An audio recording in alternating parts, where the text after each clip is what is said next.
Welcome to the Trading Sliders Podcast. Here we go, episode number 74 of the Trading Sliders Podcast. How's everybody doing out there? I'm Bobby Puckett. Not in studio with me is Kurt the Flash Bennett. He is back home in Louisville, Kentucky, and I am still on the road coming to you live from a hotel lobby in beautiful Pensacola Beach, Florida. Late Sunday night, just got in from the racetrack, night number 2, I guess technically night number 3, but night number 2 of the Clash at the Coast.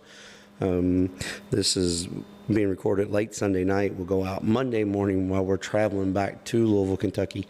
So everybody who's getting this is going to be Monday afternoon basically, but we're going to try to give this a go, flying solo this week. So this week's deep dive is an old racetrack segment. Everybody's been asking for it. We've got one back. The old racetrack segment, Shawn Smith and S&S Fabrication right there in Louisville, Kentucky. 7 track championships at 2 different racetracks, a touring series championship. The owner, operator of S&S Fabrication, known Shawn for a long time, and this here is it's a really fun one because we sat down and we discussed what it takes to make this racing business go around. A guy that races cars, builds race cars, right here in the heart of the city. So everybody's been wanting an old racetrack segment, and we've got a couple of them, but we just kind of waiting at certain times to put certain stuff out. And this is a good one for a good week because there's a bunch of tracks in our area that let's just say need to kind of work together. So let's have the guy on who builds cars for all of them. I know we say this each and every week, but please take care of the people that take care of us. With that being said, this week's sponsors, if you need any type of diesel work done in the Louisville, Kentucky area, reach out to Diesel Boys LLC. Our deep dive is being brought to you by Kentucky Clutch and Performance. Our slider of the week being brought to you by Walt at Speed Decals. If you need any vinyl work done and you're in the Kentucky area, but Walt will ship anywhere in the United States, so reach out to Walt at Speed Decals. Our crash of the week being brought to you by D.O. Handyman and Remodeling. I know it's kind of cold, as I'm saying this from sunny Florida, but I know it's cold. So if you got any inside work, David at D.O. Handyman and Remodeling would love to do it. So reach out to David at 812-989-5002. And our racetrack spotlight being brought to you by JT's Trackside Catering. If you have any catering event coming up, any event coming up that you need food for, reach out to Jeremy Thomas and JT's Trackside Catering. A, it's good. B, it's a local business. And did I mention that it was good? So if you need anything, reach out to Jeremy Thomas and JT's Trackside Catering. And our ever most popular Bandit Race Cars question of the week. This week we won't have Flash to lean on. So you're just going to get my opinion of something. And not so controversial this week because last week I made a few people upset. I'm sorry on that, but if you want to know what our take is on a few things, sometimes it's not going to be what you want to hear. But yes, so this week's Bandit Race Cars question of the week. All right, so got through the opening. Let's get started with the news of the week. The Trading Sliders podcast. Me and my wife, we were on the road. Kurt had to stay back because his mom had some medical stuff that he had to go do. So Kurt had to stay back on this trip, but was able to bring along my mom and my stepdad. First time they've been on a racing road trip with me for probably 15 to 16 years. So they hopped in the car with us and made the trip down. So we're going to get into this week's racing road trip. The IMCA Clash at the Coast is going on right now as we speak. Guys are loading up for night number 1. What a night it was. And the USCS Winter Heat series kicked off at Southern Raceway this weekend, Friday and Saturday. And we were there at Southern Raceway's grand reopening. And it's something that it's spectacular that it was done in 3 weeks, honestly. And the Cumberland Plateau Oval Modified Series got a little bit of schedule adjustment. I know I've kind of teased that we're going to get together and do a whole schedule breakdown, and that's coming. It's coming real soon now. Now that it's been put out there, but we have a schedule adjustment that we need to talk about. So let's get started with this week's race trip. Flash couldn't make it, so me and my wife decided that we were going to head down here to Southern Raceway. Our original plan was to go to Southern Raceway Friday and Saturday, and then Sunday catch Northwest Florida, first night clash at the coast. We got down here Friday and Saturday when it's playing. Sunday did not. There was a bunch of rain down here Friday evening, and Southern Raceway was in a good spot. The rain missed everything around them, but here at Northwest Florida, first off, Northwest Florida Speedway is a phenomenal facility, but man, they got to do something about the name. It's hard to say. It's got like 4 different directions in it. But so Sunday's event got canceled, pushed back until Monday and Tuesday, and they had a practice day. And there's some people saying, why they have a practice day? And if it's dry enough to if it's dry enough to practice, it's dry enough to race. And that's not quite how it was. They had to have a practice day is because so much rain they had. They were, after a couple sessions go out, they kind of drug the racetrack, reworked the racetrack, getting a good solid base for 2 nights of racing because there's almost 200 cars signed in the pits. So I understand why they did that. I understand why they did what they did. With that being said, it sucks that I missed a night of racing that we planned on, but we got to spend the whole day to practice, and we was able to get some content for the show. So I'm looking forward to that in the next upcoming, next few weeks. So let's start with our trip at Southern Raceway. 125 cars checked in, USCS sprint cars, 21 on hand, 40 IMCA modifieds. Absolute phenomenal race surface. The cushion, they're trying to build a cushion. If you follow the Hunt to Front stuff on YouTube, you see where they working on the facility, working on the racetrack. And what they're really trying to do is they're going to put a wall up all the way around the track and build a cushion. But Dirt Daddy did a phenomenal job, especially for someone who's never really worked racetracks. I mean, I know he moves dirt for a living, i.e. his name's Dirt Daddy. But for someone who's never, done work at the racetrack was phenomenal. Had a little bit of rough stuff come up on the bottom, to be expected with as much clay as they put down. But first off, the crowd. Oh my God, the biggest crowd that they've said that they've ever had. I'm sure it's going to be out on their videos this week. It's going to be a hot topic. Crowd was absolutely insane. Most people that they've ever had. First off, let me back up. I thought I'd been to Southern Raceway before, but apparently I haven't. Southern Raceway. Hubert Family Raceway is the racetrack that I went to. When I look back through the notes, I thought it was Southern Raceway, but it was Hubert Family Southern Speedway. And I thought maybe it was the same track, went through a name change. But when we got here, I have not been here. So clicked off 2 new tracks this week, first and foremost. So that was good. But yes, the racetrack was great. You could run top to bottom. In the USCS sprint cars, Chris Martin started on the outside pole. Chris Martin is a 360 sprint Vader. Series that runs in Iowa. He's from Iowa. Actually, the whole front row was all Iowa front row with sprint car legend Terry McCarl. T-Mac was on the front row, starting on the pole. Chris Martin on the outside front row. They went down in 1 and 2, and Martin just blasted the cushion. I mean, absolutely just driving the wheels off this car on the top, through the fluff, through the rough stuff. Everybody else kind of had problems getting through the rough stuff. Dave Frankie I think he's out of New Jersey. He's won 3 in a row, and he was, started 6 and was, running them down. T-Mac got tight, lost his brakes, couldn't run the bottom because he didn't have the brakes, and didn't have enough stuff to run the top, as he told me after the races. Sometimes you win, sometimes you lose, and sometimes you're thankful that you didn't junk your shit.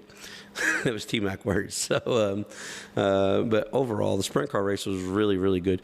Corbin Gurley, young man out of Indiana, ended up running 3rd.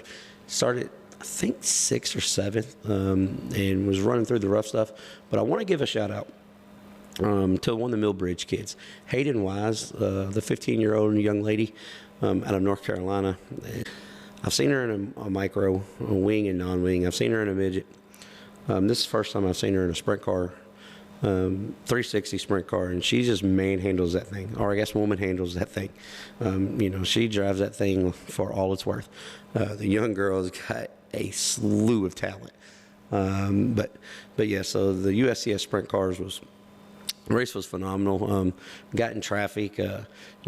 Frankie ran Martin down, then a caution came out, and then that's all she wrote, because once Martin had clean air, he was running so much higher on the racetrack than everyone else, 4 above the fluff, turning down. Just really, really fascinating to watch. One cool thing about the USCS sprint cars, they travel in the South where there's not a whole lot of fans don't get to see sprint cars a whole lot. So it's really neat, especially like that Southern Raceway. It's a late model stock car modified track, and it's really, really neat when the sprint cars pull on the racetrack and you see the kids' face for the first time, sitting in the stands, and they're excited, and they're loud and fast, and the same reason why we all love them. But it's fascinating to me when you see new fans see a different type of racing. It's one of those things where you're just like, man, I guess. Not that I'm jaded, but I'm just so fortunate that I get to travel the country and do this stuff pretty regularly. So I've seen everything that you could possibly see to mankind. So, it's just exciting to me when you see new people coming into the racetrack and they're just like, man, that is incredible. The speed, the noise, the sound. But yeah, so hat shake to Southern Raceway and the track prep, and the fans that showed up, and the great show they've seen with the USCS sprint cars. But here's the thing. The IMCA Modifieds, this right here is a Race of the Year candidate. I'm going to go on record and say this is the best modified race that I've ever witnessed. Been to some really big modified events, seen some really big things around the country. I was there the night that Mike McKinney won from the tail, $10,000 to win mod race. I was there the night that Mike Harrison won from the tail, the Prairie Dirt Classic, but those were 50-lap contests. This here was a 20-lap A-main, and Troy Morris III, the young man out of Bakersfield, California, started 18th and, took the win. Now, we're going to get into how he took the win, but just an incredible, incredible race.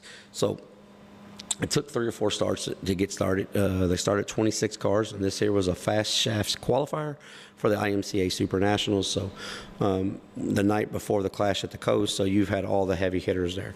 I mean, this modified field, Spencer Hughes was in the field. T-Dub was in the field. Troy Morrison, Dylan Thornton, Wesley Wise, Joel Rush Jr., the who's who of the IMCA Modifieds are all here. So Wesley Wise started 3rd and took the lead about on lap 3, and then pretty much was just running away with it. And Dylan Thornton started running down in traffic.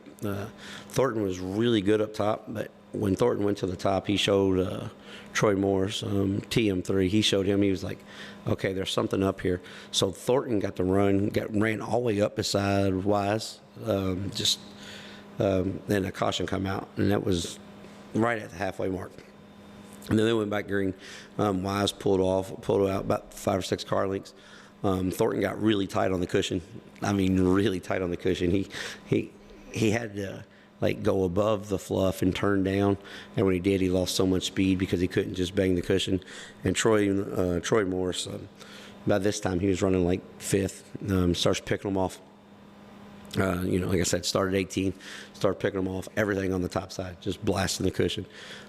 Catches Wise coming to the white flag, going into turn 1 and 2.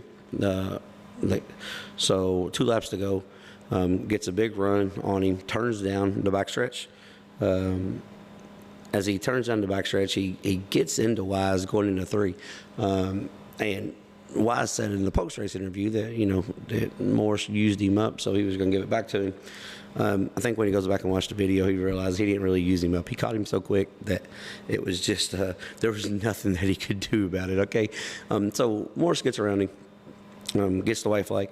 Morris goes and runs the top of 1 and 2 just like he normally does. And this right here comes the slaughter of the week that would have been the most unbelievable thing you ever saw, but we seen it, so we still got to count it, even though the shenanigans went on after the post race. But this week's speed decal slaughter of the week, Wesley Wise drives it in turn 3. He was 6 car lengths behind, drives in turn 3, full video game sin, slider, slides across the nose. Morse gets on the brakes, tries to turn back under him. We come to drag race to the finish line. Morse wins by a bumper. Absolute incredible race. Seen people all over social media talking that. Even, I don't know if it was Joshua Joyner or Joseph, one of them said, hands down the best race I've ever seen at Southern Raceway. I mean, this race had everybody on their feet. It was just such a good race. So, but that's not where it ends. So, Troy Morse ended up winning the points deal for the weekend, got a bonus. They had an extra $1,000 bonus for the clean sweep bonus. And he didn't get that at first. He didn't get that. So he's like, it's a good race. It's a good weekend. But we go to Tech. And when we go to Tech, Wesley Wise gets DQ'd. So Wise does his interview and everything. And then they go back. And then IMCA had their full IMCA Tech crew here. One positive about the IMCA series, I know they catch a lot of flack. But, man, when the series comes to the track, they absolutely do it by the book.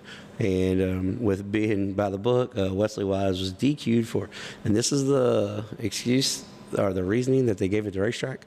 I went back and talked to some officials, and they would not elaborate on it more.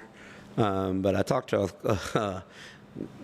a couple guys that was there, maybe podium finishers, and this is what they were told, so this is what we're going with.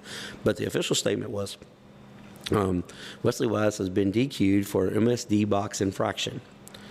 With that being said, that could be 3 or 4 different things. But the information that I've gathered from a few drivers is, so IMC has a crate motor and then a built motor. And on the crate motor, you got to run X amount of, you can't turn over, I don't know what the number is, but let's just do this for show purposes. Let's say 6,500 RPMs. You have a 6,500 chip. If you have a built motor, you can't turn over, let's just say 6,000. I don't know what the rule is off the top of my head. But so basically what happened was what I was told was he was running the built open motor, but he still had the crate chip in. So honest mistake because they switched stuff out. So basically he was just turning too many RPMs and had an advantage. So that's what I was told. But I'm sure more will come out about it. But man, it just sucks that was the deciding factor in such a great race. But everybody who's seen it, everybody who was there, they're going to talk about it forever. So it was such a really good race. It was one of those things. It's why you make the 10-hour drives. It really is. It was a race, and I'm gonna tell you what, man. The IMCA modified guys, it's the format is first off, but everybody's in good stuff, and man, those dudes just drive so hard. Dylan Thornton, TM3, Joe Russ. I mean, like tonight at Northwest Florida Raceway, I mean, they're practicing, and Dylan Thornton tries a massive, not a slider, but like run up and turn down. I'm not Dylan Thornton, I'm sorry, Troy Morse. He tries to run up on the cushion and turn down and clips the inside berm and destroys the nose. I go back there and I talked to him. I was like, man, we're practicing. He goes, yeah, but you got to see where your limit is. So he tore the nose off the cars. They're working on it. And we're going to transition into this. So went to Northwest Florida Speedway tonight, or Northwest Florida Raceway, one of 1,000 names. Clash at the Coast, 143 cars there practicing tonight. Racetrack, first time I've ever been there, super nice facility. They're doing a ton of work there. I will say this about both racetracks, Southern Raceway and Northwest Florida Raceway. You guys in the Panhandle support these racetracks because you have 2 racetracks that, quite frankly, last year at this time, there's a chance it was going to be shut down, both of them. And you've got good people behind them that is doing major improvements. 2 really nice little bull rings right here in Northwest Florida.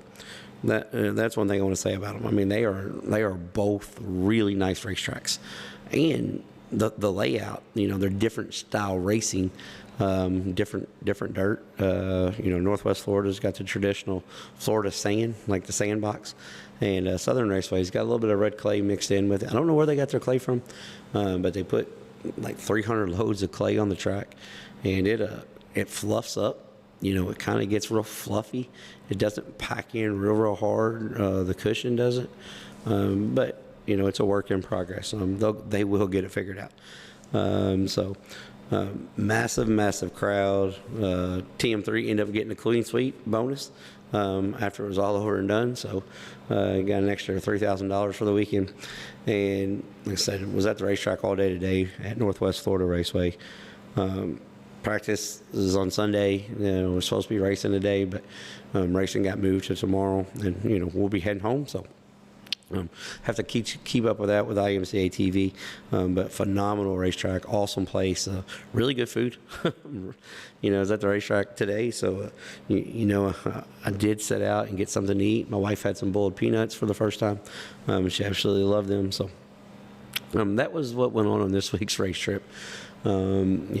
Got to do a few days here at the beach, a few days at the racetrack, so always a positive. One little scheduling change that we're going to do, and then we're going to do our crash of the week before we get into our fan question. But one little scheduling change for the Cumberland Plateau Pool Modified Series. North Alabama, March 20th and 21st has been postponed. This has been in the works. I've had a couple people reach out to me, and I really couldn't say anything because, I didn't know what was coming about this. But that is the same weekend that Peevely has the Battle of the Mods. It makes no sense for racetracks that are a few hours apart. I say a few hours. Within 3 or 4 hours apart. Both run a $10,000 to win B-Mod special that weekend. So that race has been postponed between mutual agreement between the Cumberland Plateau Pool Modified Series and the North Alabama Speedway. But it has been postponed. They were looking to a late July makeup date.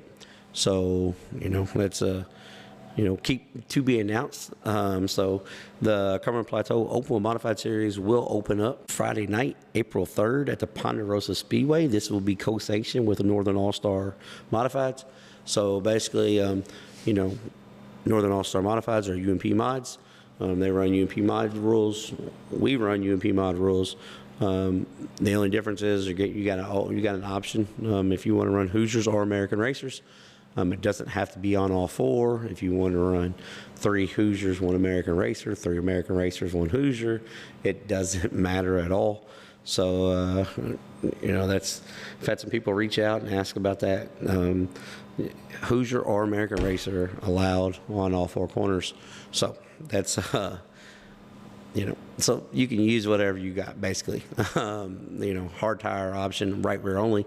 Everything else will be, 30s if you decide Hoosier, or hard if you're decide American Racer on the other 3 corners.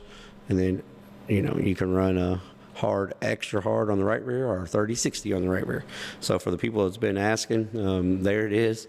That Saturday is technically to be announced. April 4th. It's to be announced, but that will be finalized real soon. So hopefully by next week, I'll be able to do a complete series breakdown, and the two to be announced should be the ink should be dried on them. So that's where we stay with the Cumberland Plateau Open Modified Series. Our DO Handyman Crash of the Week. This year was something that happened at a demolition derby. I'm sure everybody's seen the videos going around on Facebook. There was a car show and demolition derby that took place in Tulsa, Oklahoma this past weekend, and people are standing around the derby pit. Car gets loose, drives through the wall, knocks the wall over. 4 people injured. None of them non-life-threatening.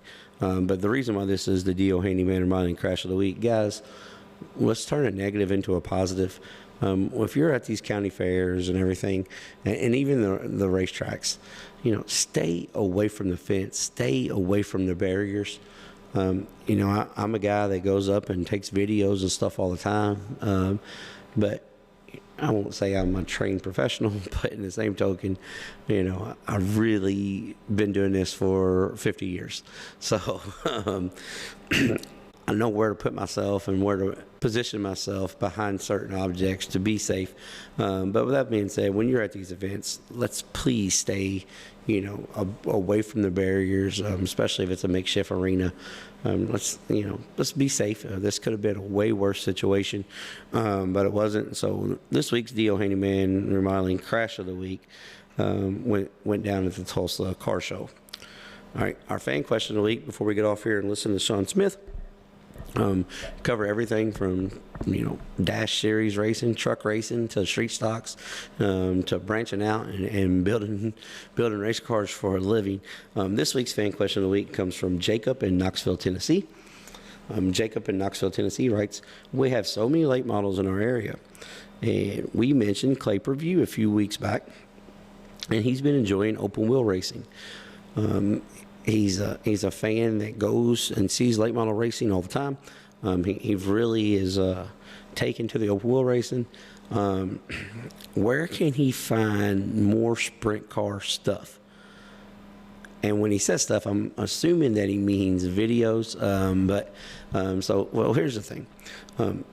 Like what you like, but we appreciate you, checking out new stuff. Other ventures of racing.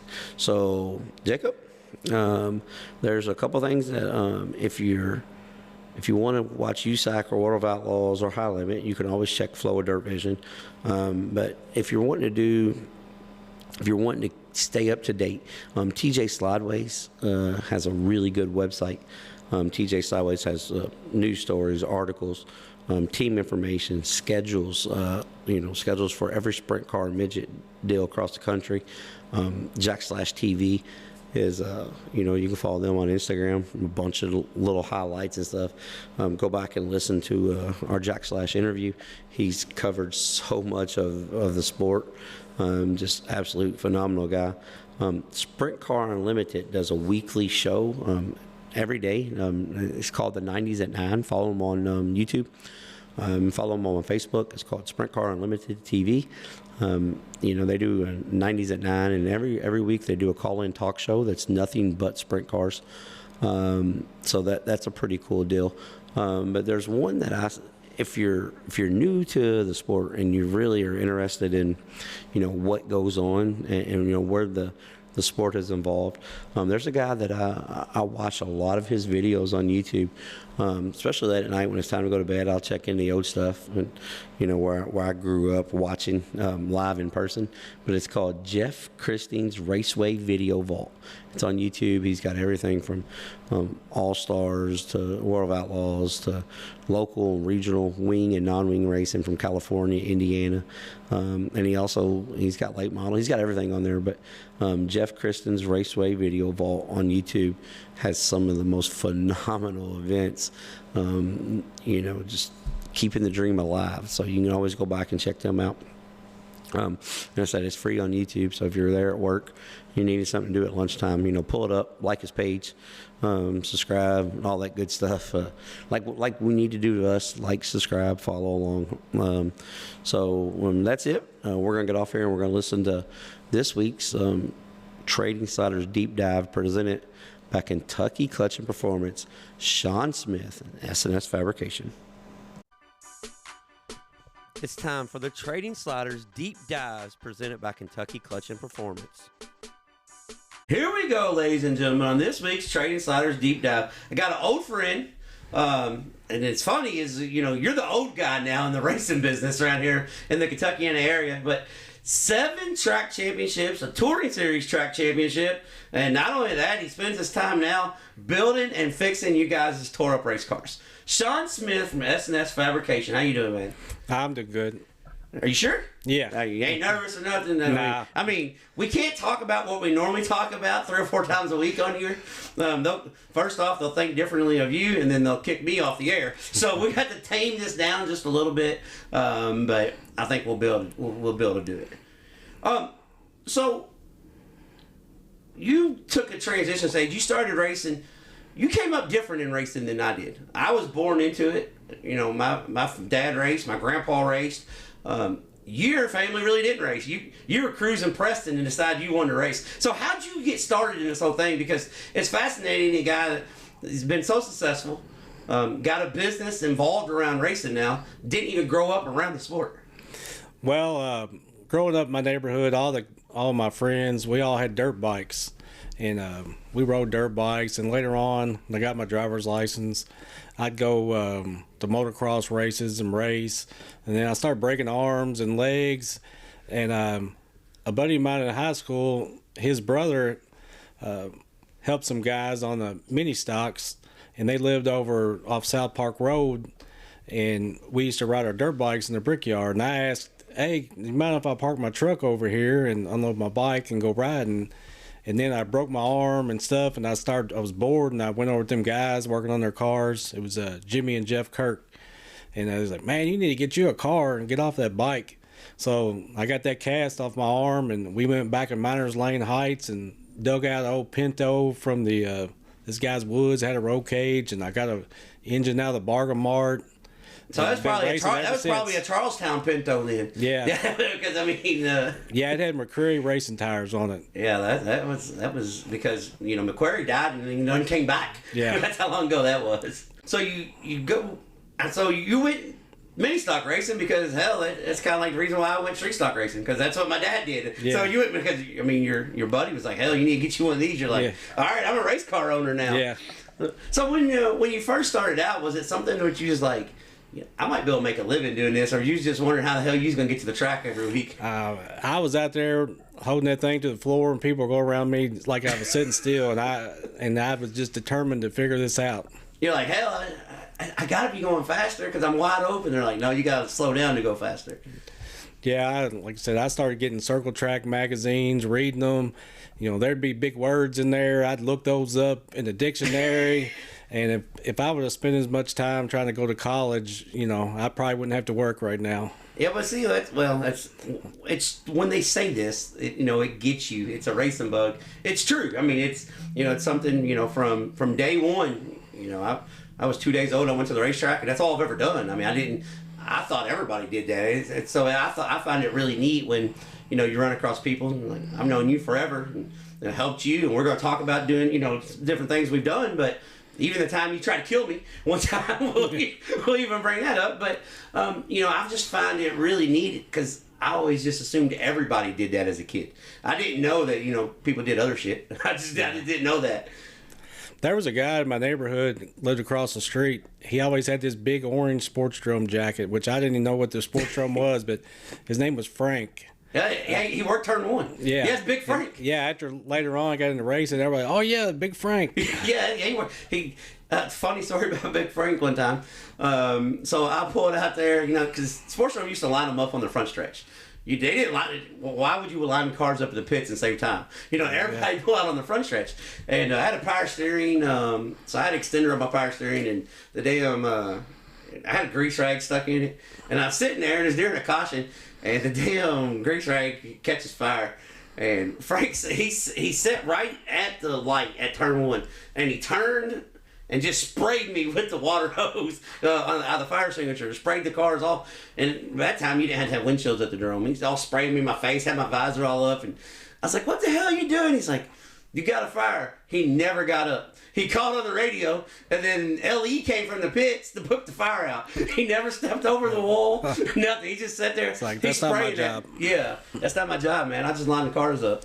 But yeah, Big Frank. So Frank lived in your neighborhood. Yeah, I lived over in Scottsdale, over off New Cut Road, and you could hear the Louisville Speedway.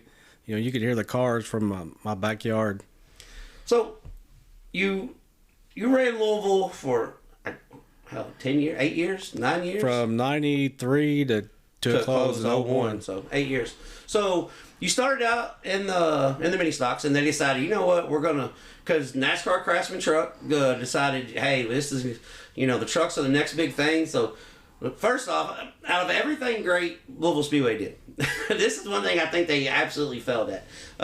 When they decided to make everybody cut their car up and turn it into a truck. Yeah. I like the concept, but you had 75 mini stocks, and you ended up with 30 trucks for a couple years because guys was like, I'm not doing that. I'm going to go run Thunder Valley. I'm going to go do this. So you won 2 championships there in the trucks. So you probably won the Papa John's Thunder Truck and the Zip Express championships, didn't you? Yeah. Yeah, so a lot of people listening to this probably don't even know they had different names. But yeah, so Papa John's Thunder Truck champion, that was in what, 95? 96. 96. And then you won the last championship at the Louisville Speedway in the Truck Series, correct? Back in 01. Yeah, when that closed. When the cars went from the mini stocks to the trucks, with changing the bodies, and did they drive any different, or could you really tell different? Because the mini stocks at Louisville's track, I mean, the 3/8 mile track is a pretty good sized track for the mini stocks, really. Well, on mini stocks, we were on street tires. When we went to the trucks, we were on Goodyear racing tires. So, my first laps out there, you're in the 16, 50s, 60s, and mini stocks. We go out there in the trucks. The first day I come in, and this guy helped me. So what was our time? He's like, 15:60, and I was like, you're doing something wrong. Yeah, you're clicking the button too early. Yeah. But did they drive different though? I mean, could you tell the difference on the body, or could you not? No, not really. Yeah. Now, one thing, those trucks had like a long back end, so back then you didn't have radios, you had mirrors, so when you had to get, nobody liked the outside, so getting down, you had to get down quick, and you might take somebody's headlight off. Well, that's a funny thing you said that, because my first year running Louisville, so it was 2000, and I'm coming down the backstretch, and because once they changed the racetrack, you could drive out to Dale out to Jenny Snyder, then come back in. So I go out and I get a hell of a run, and I dive down the corner, and I get spun out, and I'm coming in, and I'm mad as hell. I'm telling my dad, I'm gonna go down there and whoop his ass. He got me. He said, who? And I said, I don't know who spun me. He goes, you. I was like, what do you mean me? How did I spin me? I got hit from behind. He said, because you drove from the outside the grass across his nose. I was like, oh, okay, shit. I guess I did spin myself. So as you do the Thunder Trucks, Louisville closes, you advance to Salem. You go to Salem, where you decide, 2 championships is not enough. I'm going to go ahead and win 5 more of these damn things up here at Salem.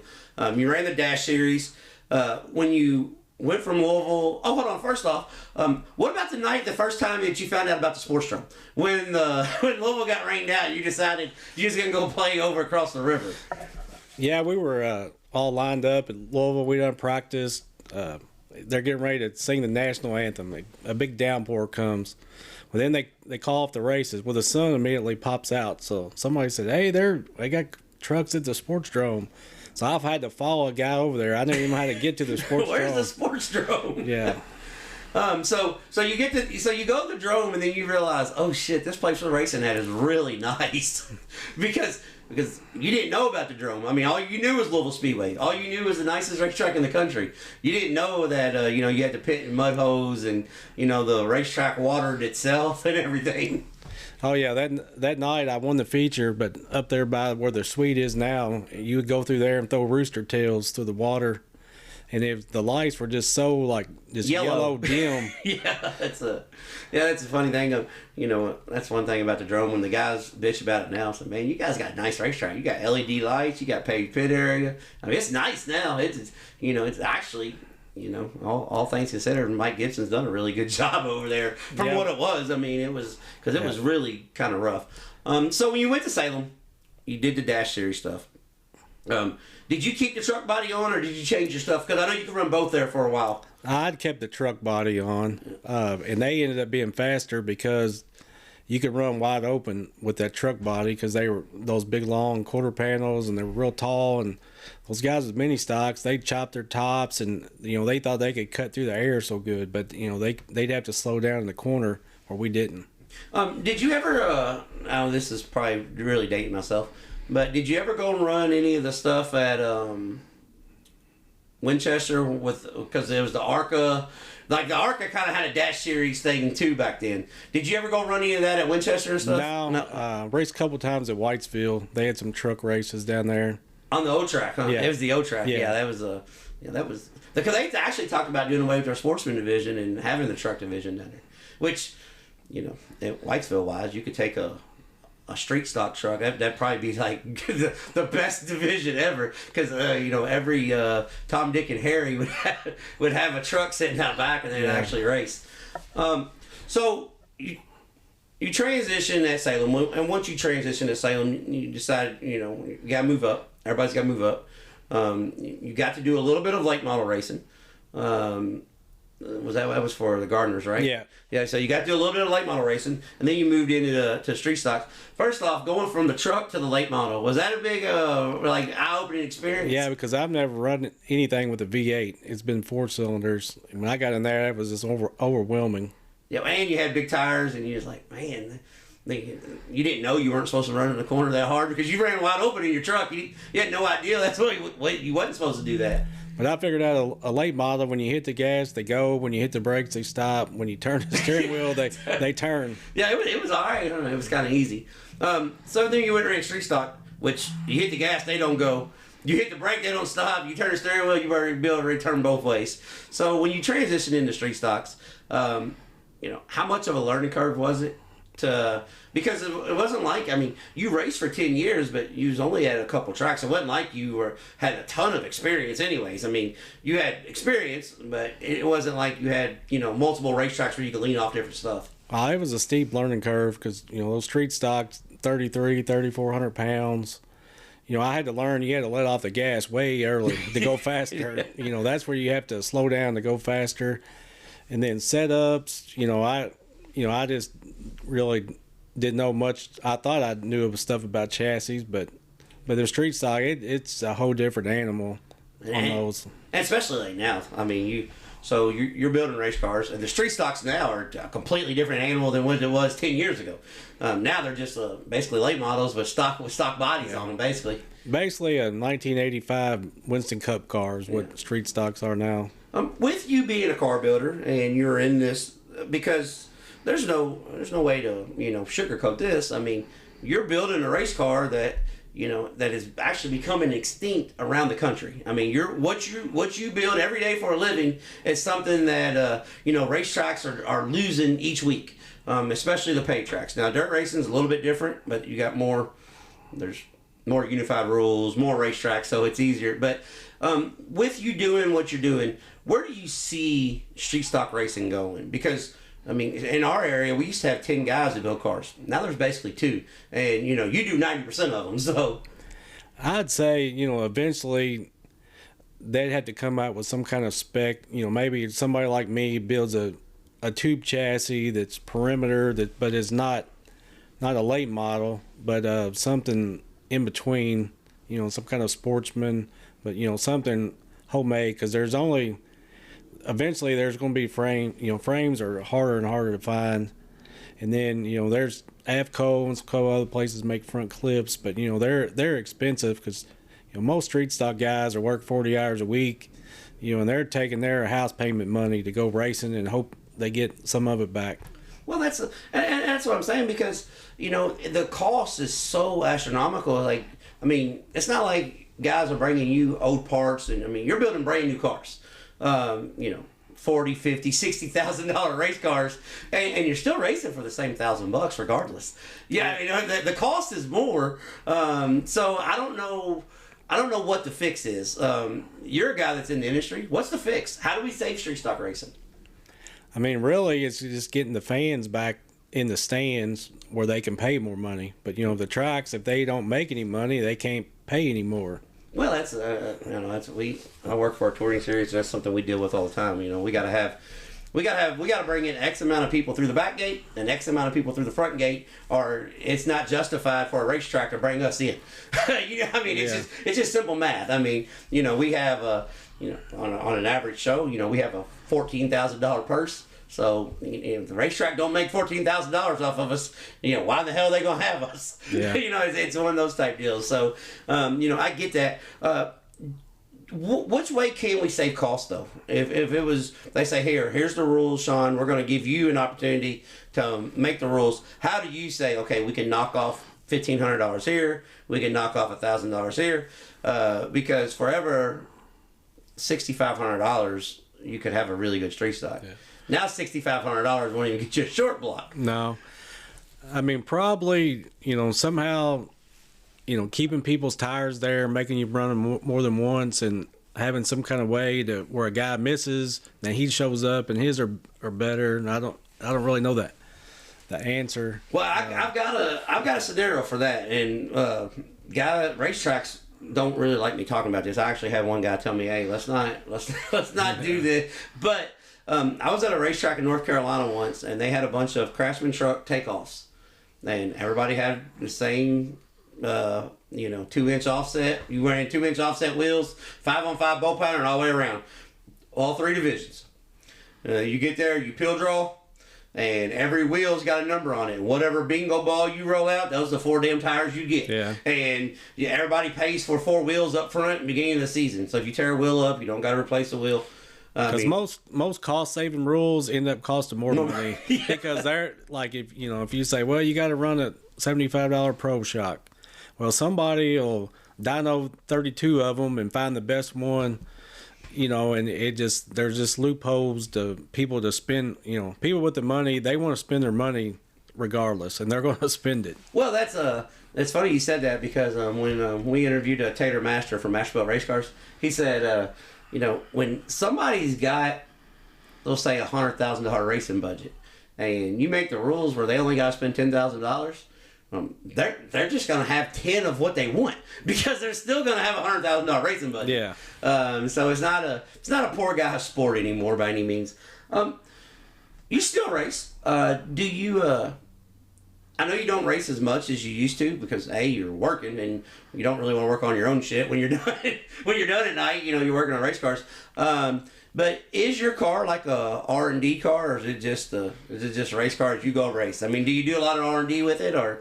Not really. I mostly run, either Salem or Winchester or a high bank track. But, only thing I really change is maybe a gear if I go somewhere, or, maybe air pressure or sway bar, a round or two. But my car, I kind of know it like the back of my hand, and I just, I can't. I'd like to quit, but you just can't. And sell it. When you work on cars and you're around cars, people, they trust you more. When they see you run good. Well, yeah. I can build a car and a guy's mid pack, but if he sees me show up 3 times a year and I'm in the front, I start getting the phone calls again. But if I don't go to the track, those people, they'll talk to somebody else, and then they'll say, oh, well, you need this, and then they'll buy this and that, and then they'll make a big circle, and they'll come back around and say, hey, man, you think you can help me? Well, you're like, well, hold on, I was helping you, and you left. Yeah. So we're going to kind of transition into this, because we work together. People that know us know that we work together for a long time. But you worked at Kentucky Clutch, for Dave Comer, and Dave is in regards one of the best race car drivers minds ever out of this area. How much did you learn from him, and how tough was it? 'Cause I know the answer to this, but I got to put this out there. I already know the answer, because hell, he just up until this summer, he's still come in my garage, and I can only imagine how tough it was, trying to race with him around, because he'd come over and sit in my recliner and tell me what I was doing wrong. So, but how much, did you learn from him, and how tough was it? Because, Dave didn't beat around the bush. He just kind of told you how he thought it was, and if he thought it was that way, that's how it was. Yeah, Dave, he was really good to, work for, and but like I said, he made you earn it, and you had to use your head. He gave you a little leadway, but he liked to. The way he taught you to remember stuff is he had to MF you, and it was burn it in your brain. But I learned a lot from him, and he had a lot of tools, and a lot of my fabricating tools that I guess I can say it now since he's passed away, is he gave them to me. But he said, I don't tell a soul. Don't tell nobody. Yeah, don't tell nobody. That's the way he was. I mean, yeah. Dave, he's he truly missed. But I mean, he just mowed so many people, and you worked for him. You was around him for 20, 25 years. I mean, there were so many people that he laid a hand on, and not only in the sport, but just in the community in general. Like you still go to Dairy Queen because that's where you guys ate breakfast, in the mornings and stuff. So Dave was a guy, but I can only imagine trying to race and work for him. Because you race in the same division, so I can only imagine. Yeah, like I said, Dave had a photographic memory, so at the track he'd be always analyzing my stuff. But when I'm at work, I'd always be analyzing his. Yeah. You had a photograph where you took a picture. Yeah. He had a photograph memory. Yeah. Because Dave would come over here and he'd sit in the recliner and he'd tell me, I wouldn't do it that way. And I'm like, oh, wait, well, how would you do it? And he'd tell me, and I'm like, Dave. And then I'd get it done. He's like, "That's I like that. That's a damn good way. Damn good way. Damn good way." Dave used to like to dish it out, but I also found out he can't take it. So he used to always tell me, "I don't know how you ever want to race." And that's what Dave. I was thinking the same thing about you. Yeah, that's funny. Yeah, but yeah, Dave. He shaped a lot of us. And all those years of working Kentucky Clutch. I mean, hell, I think you built the last figure eight car that Chris ran. The Extreme or modified, whatever they call them. I mean, I think you built the last car he ran from the ground up, didn't you? Yeah, I built Chris's and Jeff's. A lot of that's how I kind of learned a lot of my just working on my cars and the cars here. Then I slowly started working on a few other people's, and the next thing I know, I've just I've got cars in my driveway. I'm working till midnight every night, and that's what kind of lead me to go and working for myself, because I just couldn't tell people no. Because when you feel like you're good at something, you want to just keep getting better. And and another thing too, we'll transition into this. You made a big. I mean, that's a major betting on yourself. Like, I'm gonna leave this really good job that I got, working for really good people who take care of me, and just go figure it out. I mean, that is a major gamble. Did it ever cross your mind like, oh shit, this may not work out? Yeah, I've always played it safe. My whole life, I never really took no chances. But I was just always just kind of getting by, and I just thought, now's the chance to at least try. I'd rather try and fail than look back. When I'm 70 years old, and like, I wish I'd have did this, wish I did that. So now that you've what's it, 4 years now? Yeah, 4 years you've been out on your own. Is it getting any easier, or are you still some days where you beat your head off the ground like, what in the hell was I thinking?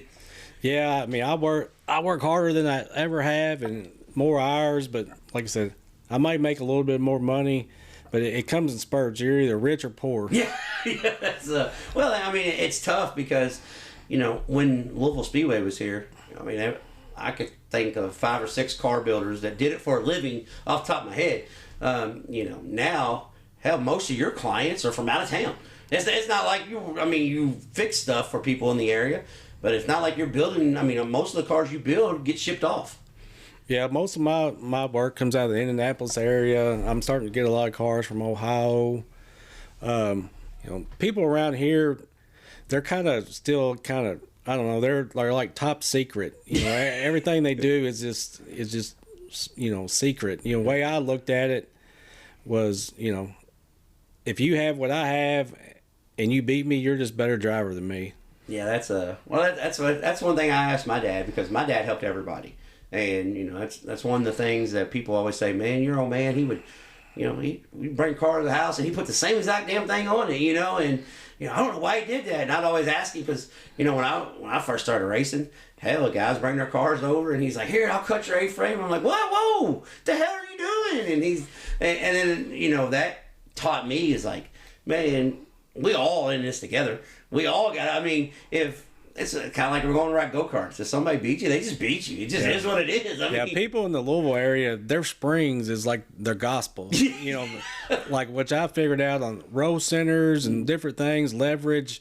You can make a one spring work like 6 different ways by changing A-frame angles, and it's all about physics and science. But people around here, they're still racing on luck.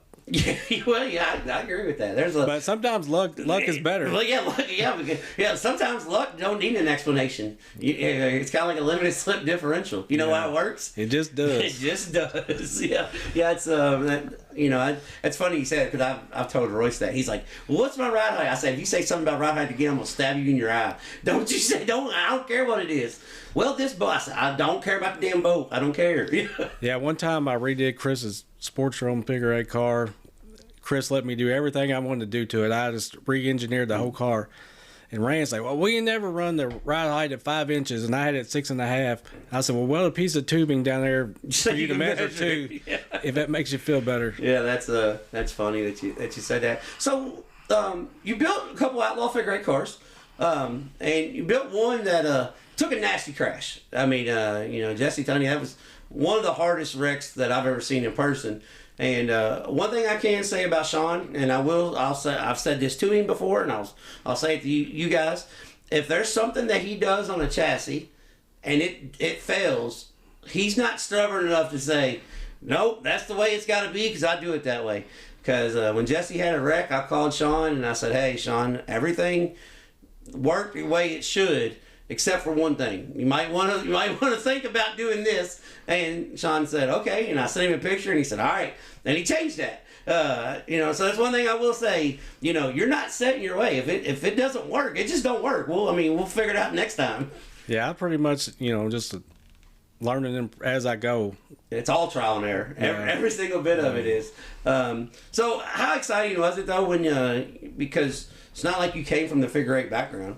You didn't have a whole lot of late model knowledge, but you built a track championship car. You built a winning car, right out of the gate. How much gratitude was that? It was like, damn, this is okay, Oh yeah, it was as big as a win as me winning a race, is seeing something that I built with my 2 hands, as a guy goes out there and puts it up front. Yeah, that's one thing that and it's just like anything else. You'll always have your naysayers. Well, that's a copy of this. That's a copy of that. Well, guess what? Everything is a copy of something somewhere. Yeah. There's not one person that except for maybe C.J. Rayburn. Now, C.J. Rayburn, he probably thought of some shit, and nobody else even dreamed that. But everybody takes something just like us with this podcast. I enjoyed long form interviews. I enjoyed people's story. I took that from a wrestling podcast and transitioned into this, and then so everybody kind of pulls and tugs from everything. There are some naysayers, but what I've always said was usually the people that's bitching, it's either jealous or fear. Yeah, they're jealous that, oh shit, he's done figured out what we're doing, and so we're not going to make the money, or oh shit, they might be better than us. And that's usually where that comes from. So, I do got a question for you, because you won a Street Stock Touring Series stuff. You won a Street Stock Touring Series, the Gar Series. Did you ever get paid for that? I got paid, but it wasn't what they said they was going to pay. Well, that's kind of the story of the times, if you want to read it. So, long story short, the Street Stock guys were sold on this really big idea. We're going to travel, and we're going to basically have ARCA 2.0, but it's going to be with stock cars. So Shawn decided we're going to travel and do this, and he won the championship. Well, we got to the end of the year, the funds were just a little low. Wasn't insignificant funds. There was still some there. But still, you got the Race Force Series. You was featured in Circle Track Magazine. Or was it Stock Car Racing Magazine? Circle Track. Circle Track Magazine. Your car was in PRI, wasn't it? Yeah, it was PRI. I got to race at Memphis Motorsports Park. Some of these Rockingham, these bigger tracks that, you never had a chance to get on. That's the closest to the big leagues as I was going to get. And so overall, it wasn't a terrible experience, huh? Oh, no. You just wish the check was a little bit bigger. Yeah. Yeah. But their races paid good. That's the first year I ever raced on their money, pretty much all year. Yeah. Their payouts were good. It took a little while to get them, 3 or 4 weeks to get paid, but you do get paid before the next race. So, I always had money to go to the next race with the money I won for the previous week. So how hard was it when you were racing? Because I know you were a budget racer. A lot of people like, oh, he builds his own race cars. Hell, I built cars for 20 years, but I was a budget racer. I didn't have unlimited funds. I tore up shit and fixed it and made it work. And I know you were the same way. How hard is it when you go to the racetrack and you're thinking, man, if I could just get a little bit of help, especially in the early years, if I could just get a little bit of help, I'll be okay. Because I've had that, like, when people ask me, why'd you quit? Like, well, I mean, it just cost so much. And hell, the amount of work that I was doing on other people's stuff, I have just as much fun going and hanging out at the racetrack than I ever did driving. The driving's fun, but the work that comes with it is like, I mean, it doesn't really weigh on you. So, how hard was it? Were you just like, man, just need a little, give me one break? Yeah, it was always hard getting. I could get bodies to go with me, but experienced chassis guys, I could be out there making laps and come in. My crew, they put their head down on the door, like, what do you think? And I say, well, what's the car doing going in the corner over here? Well, I didn't see that. Oh, what are y'all watching? So I got to be the crew chief. I got to come in, get out, put it on jack stands, change springs. So a lot of times I'd work on my car in the garage and I would just try to make the best of it because I would just wear myself out because, I'm diabetic and, I've recently gotten in a lot better shape, but, I wasn't in shape to – I was all I could do to drive the car, much less do everything else. Well, so I went to a race with Shawn, a couple races, and I wouldn't say his crew chief, but I was helping the role that he was just talking about him lacking, and we damn near won the Halloween 200 with a pretty good pit stop and stuff, but that was one of the times that I told you in hot laps. I said, Shawn, if you stay out wider on enter turn one, you're going to be able to turn underneath those guys because you're in the middle turning down and you're pulling up beside them. I said, and he was like, all right, well, we'll try it. And I was like, son of a bitch, he started picking cars all left and right. I said, we're going to win this damn race. Yeah, I got the white flag, but somebody running in the back of me. Yeah, it happens. Yeah, that was one of those things when Richie was tore up. Yeah. Richie was he's ready to kill everybody. And Shawn surprisingly wasn't as mad, but I asked him, I said, you want to go there and whoop his ass? And I said, all right, well, let's pick his shit up then. Yeah. Well, I think I still got, 5,000 for second, so it was still a good payday. It was your best payday regardless. Yeah. You didn't care. Like, hey, I just won. Shawn and I worked together for years, and my wife just is funny. She sent me the pictures today. So me and Shawn was putting tubing up one time, and I'm a little bit taller than Shawn, and we're both lazy to the extent we're just going to carry 5 pieces at once instead of make 5 trips. So we go to put the tubing up, and Shawn steps in a hose. I'm putting it on the shelf, and the 5 sticks of 1 3/4 095 tubing come scattering down like dominoes and hit me on the head. Shawn fell into the wall, and I raised up and I said, man, Shawn, I said, my head's pounding. How do I look? He's like, oh, you got a little bit of, oh, shit. That's what he said. So I was like, that's not good. Yeah, he's like, you might want to go to the hospital. And I had a big softball on my head, but he was going to tell me I had a little bit of dirt on my head, but I had a little bit of, oh, shit. That was one of the funniest lines. Like, you got a little bit of, oh, shit. Yeah, I thought it was dirt until I seen it was black from the tubing. From the grease, yeah. From the grease, but also it was a softball. Yeah, so, all right. Your son-in-law now, well, I guess, can we call him your son-in-law? Yeah. Okay, you claim him, right? Yeah. You got a couple they're grandkids. married. Yeah, so, you claim him. He's official. Yeah, it's official, like a referee whistle. So, your son-in-law's racing, you got grandkids now. I know you're involved in Dylan's career. The grandkids are doing donuts in your front yard. So, how long are we still going to be playing race cars in circles before we move on to the next phase where you're just papaw building race cars? Well, one of the guys that helps me, Sam Price, he's a go-kart guru from way back, and he's already, talking it up. Yeah, we need to get, I don't know the lingo about this plate or that plate. We need to get this go-kart. So I'm going to rely heavily on him when we get ready to get started because, I know it's his dad and his grandpa's got it in his blood, so he's going to want to do good. So what? How long are we looking at before you actually hang up the helmet and say, I'm done with this, or is it something that you just don't know, and the next good run or the next bad run might be it? Yeah, if I could win one of those big shows at Salem, I would probably hang it up.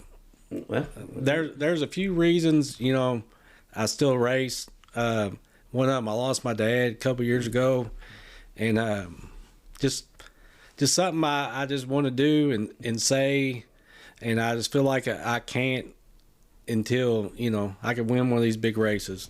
Well, that's that was me. Like when people say, I don't know how somebody can say at the end of the year I'm done, because with me, I had no idea I was going to be done. I was driving home, and Tanya was sleeping, and I was driving home, and I just decided, coming back from Ohio, I was like, you know what, I'm done. Like, I got to be at work in 2 hours, and I still got a 3-hour drive. It's like, so when it comes that time, you'll just know. And it won't be out of mad. It won't be like, I'm pissed off, I'm never doing this again. It would just be like, weight off your shoulders, like, yep, that was it. And, and then I'm gonna let you know how the phase will go, and then you'll after about 2 years you're like, man, I'm gonna build me something else. Yeah, I've scaled back a lot, but when I go to the races, every race I've been to this year, I've been in contention to win. I went to Winchester earlier this year. I'm leading the race, pulling away with a handful of laps, and I run over a brake caliper. Like, who does that? And I go to the Halloween race. I lead 3/4 of the race, and just everybody knows what happened at the end. So and didn't finish that one. So my car's beat up, and I'm gonna rebuild it and get back out there. And like I said, my son-in-law's been racing Crown Vics, and if he wants to show a little bit of interest and can help, I don't have no problem, letting him, putting him in my car. Because like you said, watching your car, something you build, you get just as much satisfaction. A win's a win, in my book. Yeah, it don't matter who's driving it. That's the way I always was. That's the same way when, I built so many of those front-wheel drive cars and stuff, and, people said, hey, how come you don't get one of these? And I'm like, well, first off, that's not really my cup of tea. But second off, I mean, why do I need to get one? The car that I built won 25 races last year.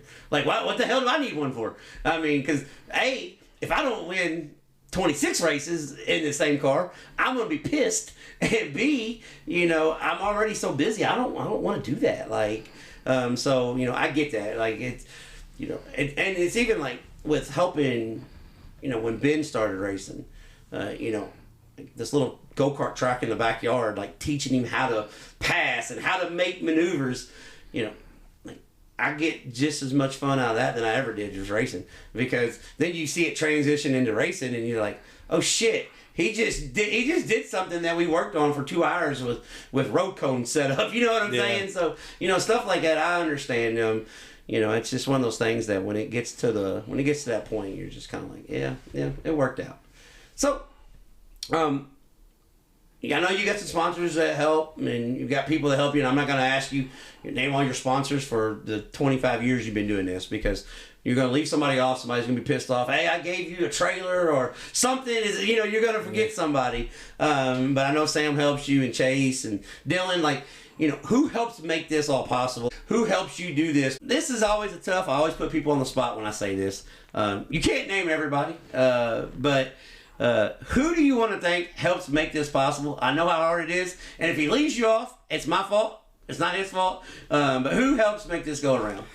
Well, some person I definitely have to thank that's been there since day one is my wife, Amanda. And then the kids come along. My daughter, McKenna, she's always a big supporter. She married a race car driver. My son, Cole, they're always there to help. Anytime when I want to go run, I can make a couple phone calls. Chris Harmon at Kentucky Clutch, he's always helps for some, fuel or tires. Brandon Hooker with the Diesel Boys LLC. Got Owens Funeral Home, Breed Love Automotive, John Connor, just numerous people. Like you said, it's tough to do it on the spot, isn't it? Yeah, next time I have to write it down. Owen's Funeral Home, David Owen, he's a longtime supporter. You know, a lot of people, you know, they want to sponsor a car that's going to be there every week. Where, you know, like I said, I race a few times a year. You know, I'll call up Walt, get some stickers made, and, you know, put somebody on there.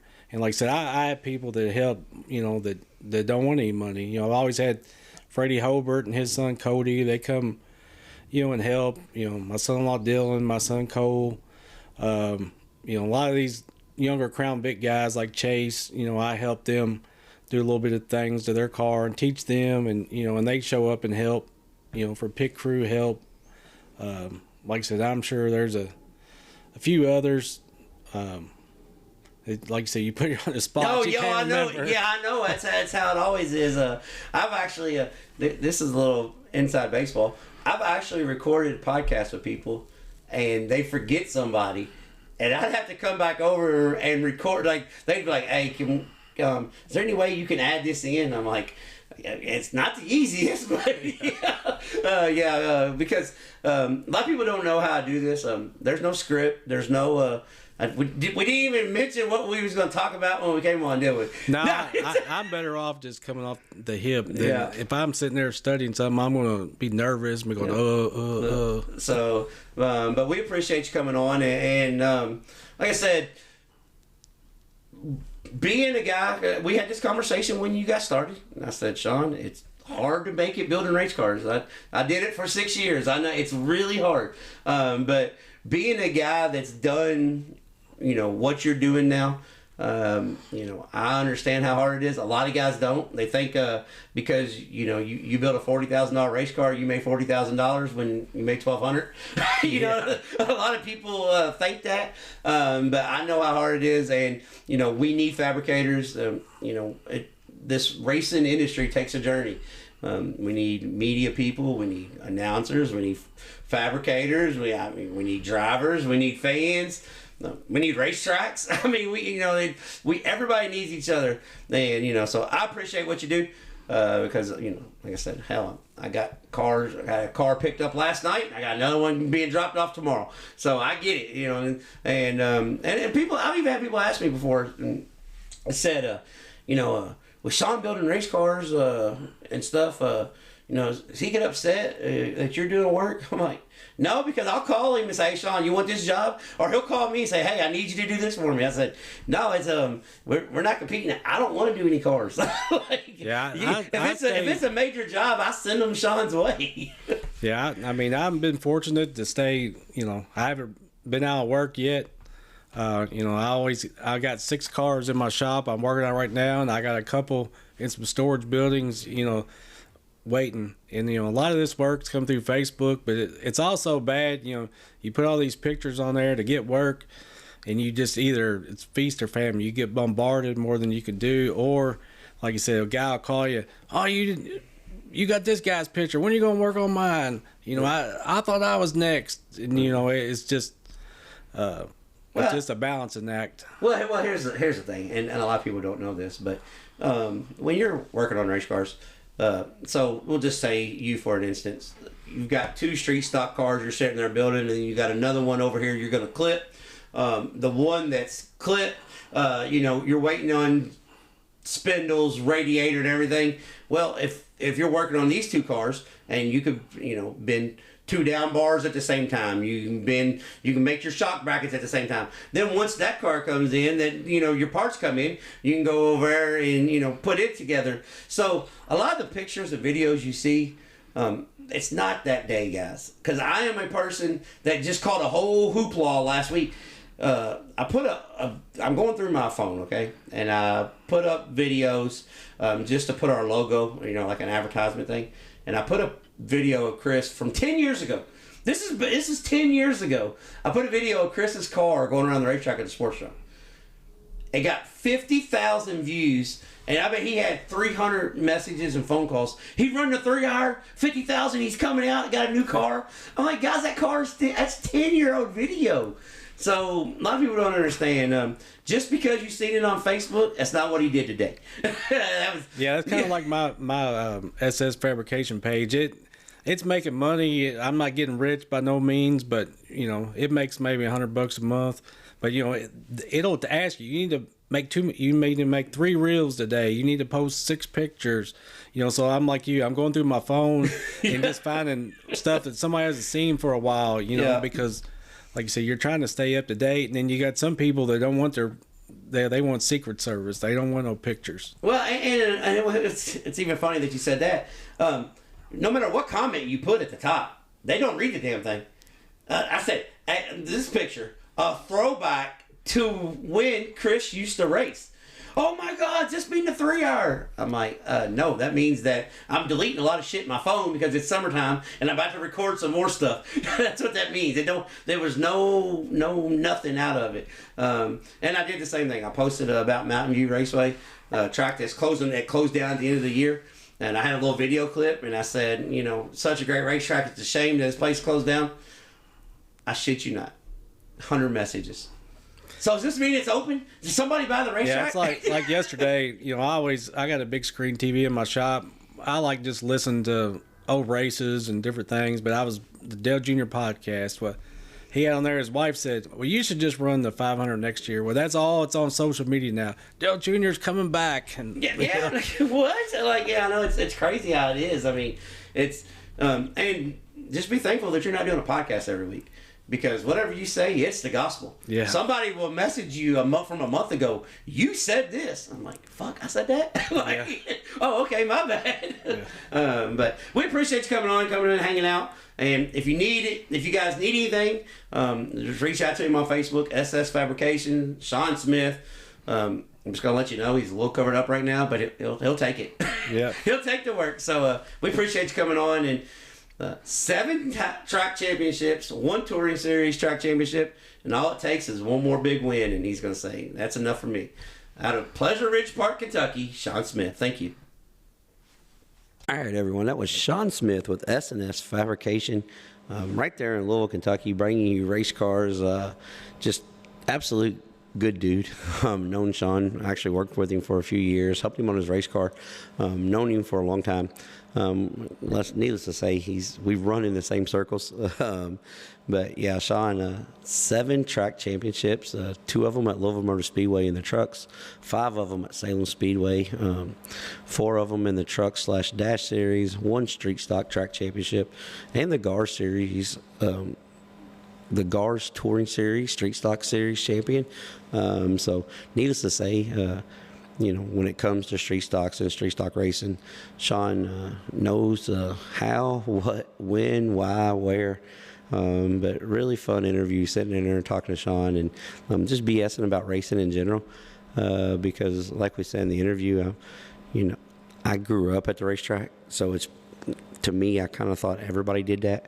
And, it's really neat to see someone who's made a living of it, turn something that he really likes doing for a hobby into a profession, and be something that he didn't, wasn't engraved in him as a small child. It's something that he learned, when he was, in his teenage to his high school years. So that's to me, that's really fascinating, because a lot of people, this is a sport that once it gets a hold of you, it's hard to get it out. And so I appreciate Shawn taking time and talking about the sacrifices that his family makes, and just making that big jump, because most people don't realize how hard it is to bet on yourself and hope it works out. And Shawn's done, and like he said, it's been kind of sink or swim. So the water's been up to his nose, but he was able to power out. And so, good interview. It was a fun time catching up with. Everybody wanted an old racetrack segment, so we gave you an old racetrack segment. But it was fun catching up with our old buddy there, Shawn Smith. All right, this week's upcoming events. We're going to start off with the Racetrack Spotlight, being brought to you by JT's Trackside Catering. If you need any catering event done, no event too big or too small, reach out to Jeremy Thomas and JT's Trackside Catering. This week's Racetrack Spotlight is the Lincoln Speedway in Abbotttown, Pennsylvania. It's a 3rd mile high bank red clay oval. Icebreaker, which is the Pennsylvania Sprint Car Opener every year, has taken place. And I know you guys said weather storm, snowstorm just went through the East Coast. Notoriously for years that this event, it's been held, the racetrack's been scraped, piles of snow sitting around. So this event, if it doesn't happen, they will have a makeup date. But I promise you, the Icebreaker there at Lincoln Speedway is the ultimate sprint car racing hub. Fun fact about Lincoln Speedway, been there a time or two. They've done major upgrades. It's got a huge, massive video board in the infield. So they've recorded the races, filmed the races, and you've got replays at the racetrack, which is really neat. But one thing that Lincoln Speedway is it's the first track in the country that went without a flagman. They put lights up in the flag stand, for the flagman's safety. I was a person that wasn't a huge fan of that, but I understand why they did it. But just looking back, it's safe, and it's safe to say probably it's going to happen at most places. But they were innovative. They're the one that pulled the trigger and said, "Hey, we're going to do this." But yeah, so Lincoln Speedway, they're in Abbott, Pennsylvania. This week's Racetrack Spotlight. The food of choice at Lincoln Speedway is the cheeseburgers. They have cheeseburgers that are grilled right there on the grill. They pat the meat out, pat the burgers out right there. No JTM burgers or anything. This is just straight grandma style cheeseburgers at the racetrack. So rest of the upcoming events, Monday and Tuesday, the Clash of the Coast continues at the Northwest Florida Speedway. You can find this on IMCA.tv. And then Thursday through Saturday, the Lucas Oil Late Model Dirt Car Series is at the Ocala Speedway. I said Thursday, I'm sorry. Tuesday through Saturday, the Lucas Oil Late Model Dirt Car Series is at the Ocala Speedway. You can catch that on Flow. Thursday through Saturday, the Clash of the Coast continues. They head north to Deep South Speedway in Luxie, Alabama. So you can catch that also on imca.tv. And then Friday and Saturday, the other super late models of the South, the Southern National Super Late Model Series. Friday night, they're at Swainsboro Raceway in Swainsboro, Georgia. And then Saturday at the Sonoa Raceway in Sonoa, Georgia. If you know anything about the Sonoa Raceway, the early races, when there's a little moisture, they get wild and woolly. So looking forward to that. You can catch both of them also live on Flow this weekend. That's about it. Like I said, it's super late here in the hotel lobby. And, I want to thank the ladies here at the hotel that said, "Here, we'll give you a place to do this over here in the corner." Like I said, we got a room full of people. My mom and my stepdad's with me. My wife, they're all up there, sleeping as I continue to try to bring you guys a show. The Traveling Road Show continues. But thank you for hanging out with us each and every week. Please like, subscribe, tell somebody about us. Guys, we're getting 20,000 listens a week, and we are super grateful for that. But here's the thing. If you guys just hit the subscribe button, we'll actually start making some money off this thing. We have enough listens. We just don't have enough subscribers. So just tell everybody in your family, hey, go over to YouTube, subscribe. Go over to Spotify, subscribe. They don't have to listen because we're already getting the listens anyways. So if they're not race fans, just tell them, help us out. Let's make this happen.